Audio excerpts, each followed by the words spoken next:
Hello，大家好，我是吴欣龙，今年20岁。那我自己呢是兴趣很多元，然后我之前在19岁的时候也进行人生的第一次创业这样子。然后之前的人生呢都是过得很顺遂，就是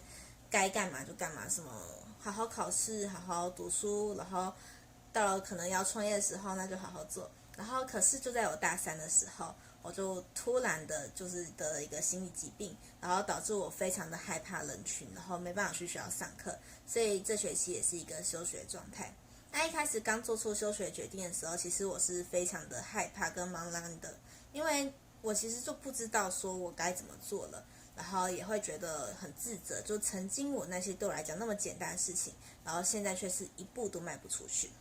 然后就是在那个很万念俱灰的时候，就刚好看到小船的影片，然后那个时候就是觉得说，哇，原来也是可以在家里，就是可以自己一个人就做到那么多事情，而不用说一定要照这个社会轨迹走。所以当时的时候，我就觉得说我压力没那么大了，然后就也是心一狠，就把那个课程给买下来了。那看了呢，也是发现实际上的收获是很大的，因为那真的是在外面学不到的东西，就是算一个总结的经验谈吧，可以这么说。所以就是看着的时候，也是觉得自己很幸运有看到这个课程，然后目前也在学习中，也希望赶快看完课程，然后赶快开始建立自己的频道，这样子。谢谢大家。